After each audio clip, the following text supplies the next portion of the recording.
यहाँ से मोड़ दिया जाए सर, जो ये दोनों पार्ट सेम है, यदि यहाँ से मोड़ दिया जाए सर ये दोनों भाग सेम, और यदि यहाँ से मोड़ दिया जाए सर ये वाले चौथे भाग के, तो ये 4।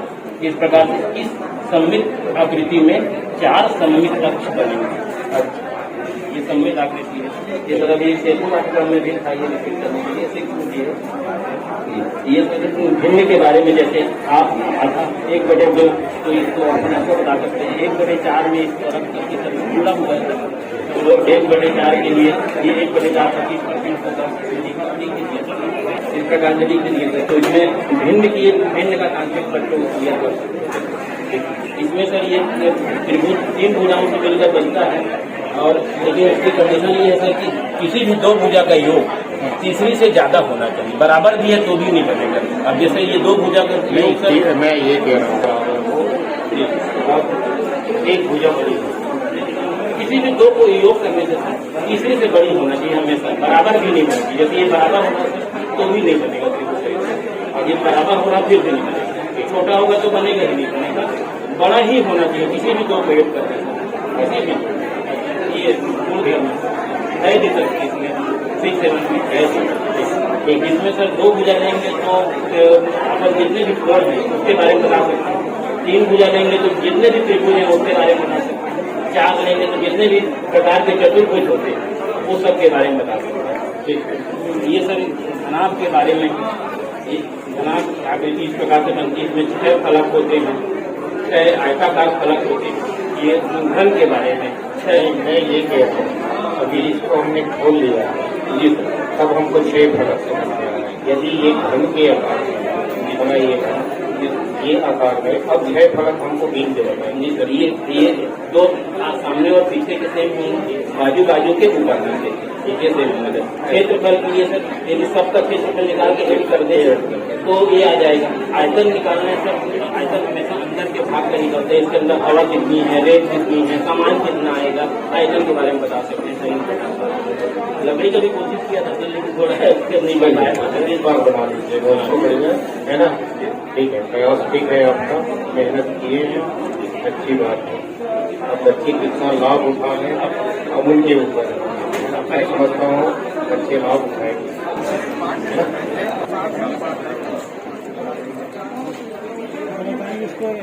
Automatic colour machine. और बताओ कोई, ये बताओ बच्चों पे प्रयोग करते हो? हाँ सर, अभी ये घोड़ा वाला मशीन है सर, ये कुछ उसमें डालना रहता है ना। अच्छा, इस मान लीजिए यहाँ पे कितना लिखने को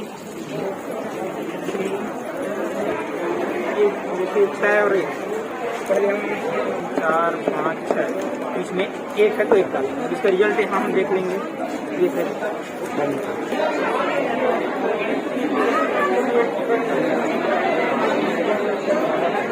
हवा के द्वारा चलता है, हवा के द्वारा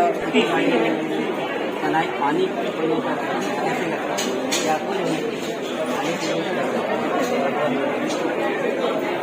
इसको टोटल कबाड़ से जुगाड़ बनाया गया है, पूरा कबाड़ है।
निर्माण कार्यशाला में विकासखंड स्तर में जो प्रदर्शनी है उसमें मेरे द्वारा कुछ कबाड़ से बना हुआ सामान लाया हूँ, जिसमें अलग अलग विषय का अलग अलग एलिमेंट, भाषा का अलग है, देश का अलग है, पर्यावरण का अलग है, और इसी प्रकार से टॉय जो है लिंग जूता का मैं अलग बना के लाया हूँ। इसी प्रकार आया हूँ, कोई बहुत बड़ा चीज तो है नहीं, ये छोटा सा अक्षर चार्ट है, इसमें बच्चे सबसे पहले अक्षर सीखेंगे इसको घुमा घुमा के खेल खेल में। ये देखिए अक्षर चार्ट है, इसमें बच्चे देख देख के चारों तरफ घुमाएंगे, खेलेंगे और इसके साथ साथ ये अक्षर को सीखेंगे। इसको सीखने के बाद जब बच्चा अक्षर पहचानना सीख जाएगा तो दूसरे क्रम में बच्चा ये शब्द बनाना सीखेंगे, जैसे तोता है, नाक है, मैना है, झोला है, दिन है, दूध है आदि। जैसे जैसे बच्चा एक स्टेप में जो अक्षर सीख लेगा वो शब्द में आएगा, और शब्द जब ये है, जब बच्चा पूरी तरीके से शब्द से जाके आगे निकलेगा तो बगीचे में जैसे आप अनुच्छेद छोटा छोटा अनुच्छेद देंगे उनको, आप बगीचे में एक पेड़ है, पेड़ का तोता रहता है, तोते का रंग हरा होता है, वह लाल टमाटर खाता है। इस प्रकार से छोटे छोटे अनुच्छेद बच्चों को सिखाएंगे। ठीक है, ये कहानी जैसे बच्चे उसको पढ़ने के बाद कहानी पढ़ेगा, जैसे सावन का महीना था, आसमान में बहुत काले काले बादल छाए थे, ठंडी बड़े भैया एक मोटी सी रस्सी लेकर आकर आ गए। भैया ने रस्सी को पेड़ से लटका कर झूला बनाया, सब ने मिलकर खूब झूला झूला। लकड़ी से मेरे द्वारा बनाया गया बहुत ही सुंदर एक टॉय है, इससे बच्चे देखकर आकर्षित होते हैं, स्कूल से जुड़ते हैं और उनके मनोभाव में स्कूल के प्रति रुचि पैदा होता है, जिससे बच्चे पढ़ना सीखते हैं। खेल खेल में उनको खेल में पढ़ना सीखते हैं, इससे बच्चे बहुत सी चीजें से सीखते हैं। जैसे यहाँ पर कोण है और उसके बाद सेंट्रल फोर्स भी इसमें पैदा होती है। देखो इसको हिलाने के बाद भी ये गिरता नहीं, इसे बच्चे को बता सकते हैं कोण है, बैलेंस है। उसके साथ साथ ये देखने में बड़ा आकर्षक लगता है, बच्चे घुमा घुमा के देखते हैं। उनको स्कूल में जो उबाऊपन या बोझिलपन जो महसूस करते हैं वो धीरे धीरे उनके अंदर से दूर होने लगता है और साला से टॉय से जुड़ने लगते हैं। वाटर बलून कौन का है? इसे हम बनाने के लिए खाली बॉटल, स्ट्रॉ पाती है और एक गुब्बारा से बीच में छेदेंगे और उसमें पाइप घुसाएंगे और उसमें पानी भरेंगे और गुब्बारा लेंगे,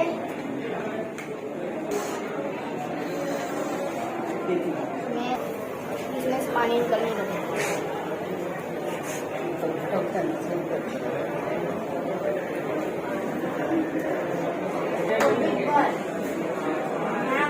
नहीं जानते इससे जानेंगे।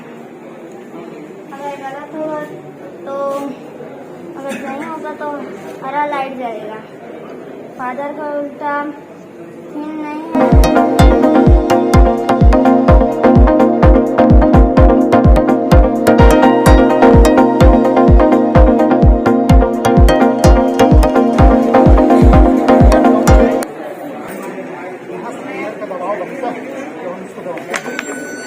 प्रवेश कर सकते हैं, जो गुब्बारा इस बॉटल में लगा वो वायु का काम करता है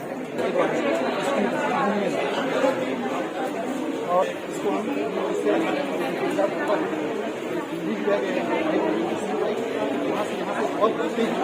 यहाँ पर वायु के बाद जमा हो जाता है, इसको छोड़ देता है और यहाँ पे आगे ये 56 बढ़ेगा और इसी प्रकार बराबर की संख्या हम निकाल देंगे तो बच्चे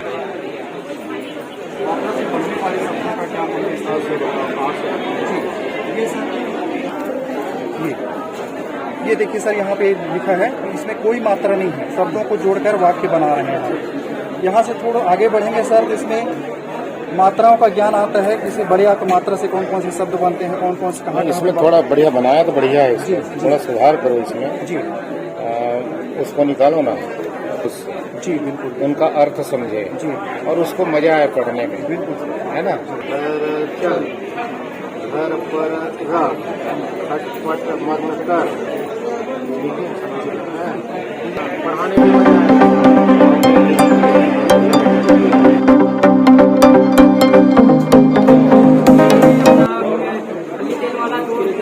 काट के बनाए गए हैं।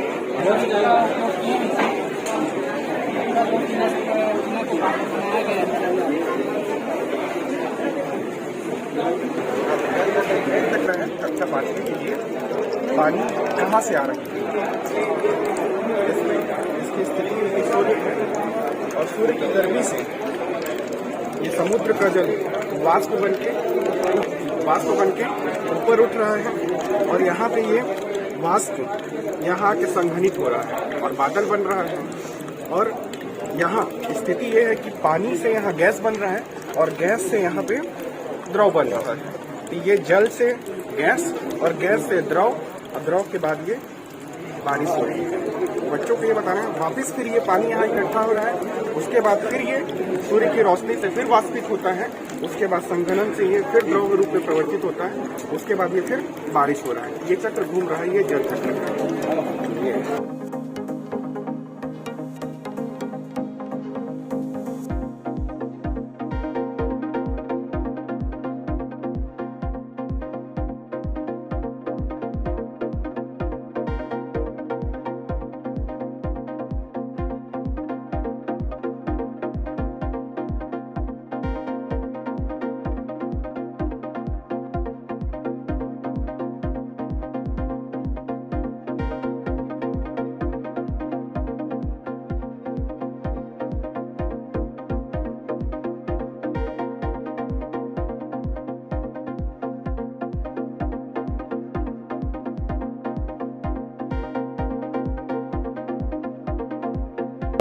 तो आप लोगों ने जो प्रयास किया है ये बहुत ही सराहनीय प्रयास है। मैं आप सबको हृदय से बधाई देती हूँ कि आपने बहुत अच्छे मॉडल्स यहाँ प्रस्तुत किए हैं। लेकिन एक बात की अपेक्षा भी जरूर करूंगी कि ये जो टीचिंग एड्स है, आप जब बच्चों को पढ़ाते केवल एक यहाँ पर प्रदर्शनी है, आपको आना है, लेके आना है, यहाँ तक सीमित न रहे। आपने जो भी कुछ बनाया है और आगे भी आप बनाएंगे, उनका और भरपूर उपयोग अपने क्लासरूम टीचिंग में करेंगे, तभी जाकर हमारे विद्यार्थियों का इसका लगभग परिचित हूँ और उनमें जो क्वालिटी है उसको भी मैं जानती हूँ कि आप सब बहुत ही समर्पित मेहनती है और जिसके कारण कोटा विकास खंड का एक हमेशा से अलग सी पहचान रही है। और आज हमारे बीच कांडे सर हैं, वो निरंतर मेहनत कर रहे हैं और मुझे पूरी उम्मीद है कि उनके मार्गदर्शन में कोटा विकास खंड और निरंतर आगे बढ़ता जाएगा और बहुत सारे अचीवमेंट्स कोटा विकास खंड के खाते में और आने वाली है, जिसमें आप सबका सहयोग भी बहुत ज्यादा। एक चीज और कहूंगी, प्राइमरी लेवल्स के लिए कहूंगी कि टीचिंग में केवल क्लासरूम टीचिंग हम पढ़ा के छोड़ देते हैं, लेकिन एक बहुत इंपॉर्टेंट चीज होती है वातावरण, एनवायरमेंट। ये एनवायरमेंट क्लासरूम के अलावा भी उनके घर में मिलना चाहिए।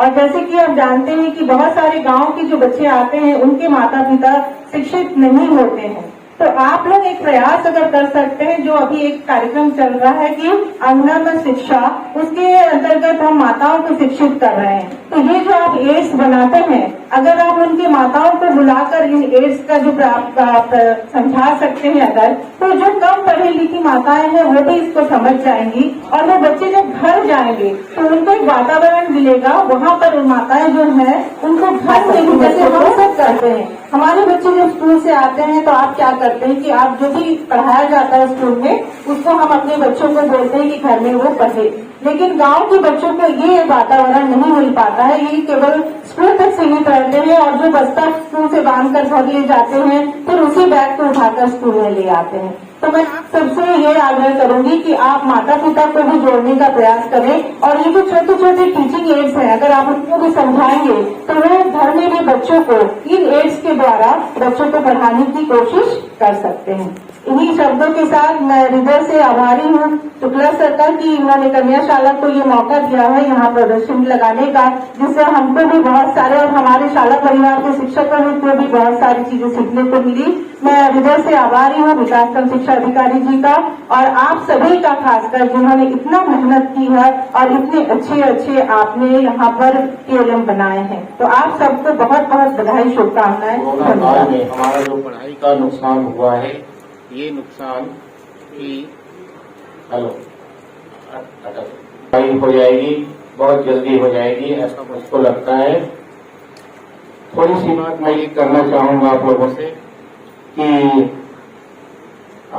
हम उन बच्चों के शिक्षक हैं जिनको समाज में और कोई शिक्षक सैद्धांतिक बात को हम कितनी सरलता से समझा सकते हैं, ये PLM के माध्यम से झलक रहा है आप लोगों की। थोड़ा सा मैं आप लोगों को सुझाव देना चाहूंगा, तो ये है, आप जब भी आप 4, 5, 10 मत बनाइए, 1 या 2 ही मॉडल बनाइए, लेकिन उसमें पूरे मन और बुद्धि को लगा दीजिए कि मैं किसी भी कॉन्सेप्ट को कितने सरल ढंग से समझा सकता हूं, अपने मॉडल के हिसाब से, अपने चित्र के हिसाब से उस कॉन्सेप्ट को कितना क्लियर कर सकता हूं। बढ़िया बनाई है, सभी ने मेहनत किया है, ये बहुत बढ़िया बनाई है, लेकिन उपायुक्त को लगा कि भाई यहाँ पर सभी को मैं तो फर्स्ट क्लास देता हूँ, सभी का मॉडल 1 नंबर का है, किसी का सेकंड नहीं है, लेकिन नियम में हम बने हैं, आप भी बने हैं, किसी को जिले में भेजना है, काम पर कर्मचारियों के साथ उस काम को करते रहना है, जब तक एक न एक दिन हमारा भी नंबर लगेगा। हो सकता है जो फर्स्ट आया है उससे हम किसी मामले में थोड़ा सा पीछे रह गए हों, सेकंड आया है उससे थोड़ा सा पीछे रह गए हों, और थर्ड जो आया है उनसे बहुत ही नॉमिनल पीछे रह गए हों। ये भावना से आप जाइएगा, उसमें किसी प्रकार का दुख नहीं बनाना है, उससे पूर्ण उम्मीदों से हमको काम करना है। उपयोग न हो तो आपकी मेहनत का कोई मतलब नहीं है। आप टीएलएम का उपयोग करें, बच्चे कितना लाभ ले रहे हैं, तब तो आपके टीएलएम बनाने का मतलब है, आपके मेहनत का फल है। तो ये बातें हमने भी करी है कि आप इसको उपयोग करें और बच्चे कितना लाभ ले रहे हैं, उसका जब लर्निंग आउटकम का कुछ लाभ मिले बच्चों को, वो सीखें, तब उसका आपकी मेहनत का मतलब है। तो जो भी यहाँ से चयनित होंगे, हम कोई फर्स्ट, सेकंड, थर्ड बिल्कुल नहीं कर रहे हैं अभी फिलहाल। आप सभी ने बहुत मेहनत करी है, दोनों यहाँ टीएलएम लाए, अपने विज्ञान प्रयोग लाए, जो भी कुछ लाए हैं, आपका बहुत बहुत धन्यवाद। आपने सबने मेहनत करी है। जिसको जिले स्तर पे हमको भेजना होगा, हम चयन करके भेजेंगे, चयन किया होगा।